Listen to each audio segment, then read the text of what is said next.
I miss Abigail every day. I wonder what she would look like now. I didn't ever get to see her open her eyes or smile or cry. When I was pregnant, she'd move around quite a lot, so I'd feel her kicking. And then when I met her, she was completely still. When I was approached by Katie and Rob, I was shocked to hear what had happened to them. Even though I do this type of work, it's what I do. I speak to people and I hear about the things that have gone wrong in their treatment all the time. But this case stood out. The treatment that Katie and Rob had received and the absolutely devastating consequences were like nothing I'd seen before. It's such a tragic case.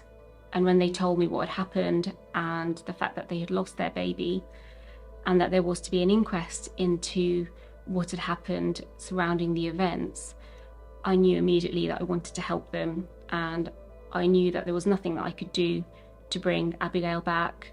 But I also knew that this was the start of a new chapter for them. They had an inquest to get ready for. They wanted to make sure that they got the answers. They wanted to make sure that they did justice for Abigail.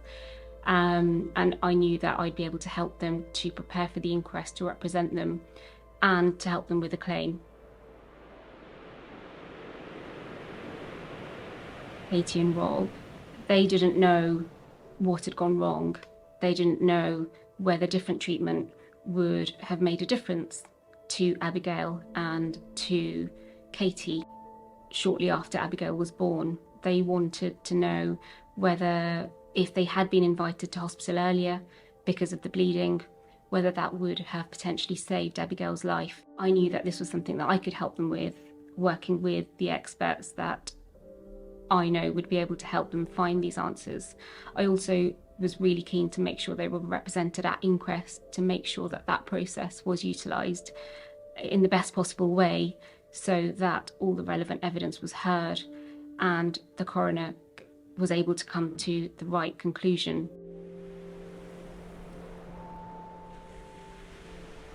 Katie and Rob have been left bereaved and in an absolutely awful situation. This case tells us how important it is that maternity units need to do better. The issues that have come up in this case suggest that the maternity assessment unit was understaffed, that the midwives working there that day were potentially inadequately trained. A lot of the time we find these same issues coming up where there are issues with staffing, there are issues with training. The maternity unit at the county has been rated by the CQC as inadequate. Clearly changes need to be made at this hospital and hospitals across the country to ensure things like this don't happen again.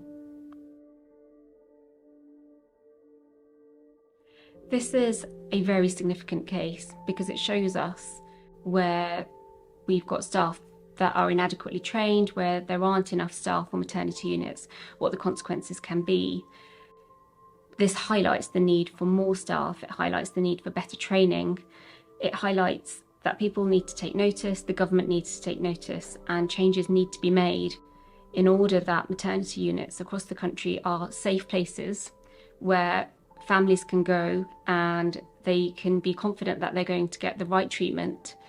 And I'm afraid to say I don't think that that can be said at the moment. The CQC has rated the maternity unit where Katie and Rob were treated as inadequate, and I don't think that enough is being done as quickly as it needs to be to prevent cases like this happening again.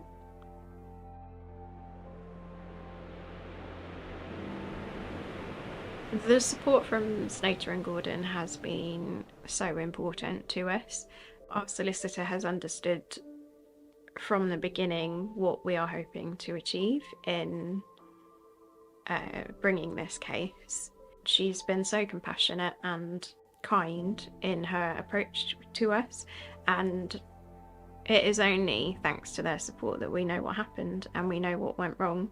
It is only thanks to the inquest, and without legal representation at that, I've no doubt that the hospital would have done as they've done since the beginning and obscured the truth and not answered honestly. It is really thanks to having our solicitor there that we were able to finally get at the truth of what happened to our daughter. It is hugely important that any organisation or individual that has a voice uses it to do good. The voice that we have here at Slater and Gordon, representing families like Katie and Rob, I'm really pleased that Slater and Gordon are getting involved with trying to raise awareness in relation to the maternity services across the country. It's obviously really helpful when we have families like Katie and Rob who also feel so passionately about trying to do everything they can to make a change despite everything they've been through. It's not easy for them to come forward and speak out about what's happened, but they're doing this because they want to make a change. They're desperate for this not to happen to another family.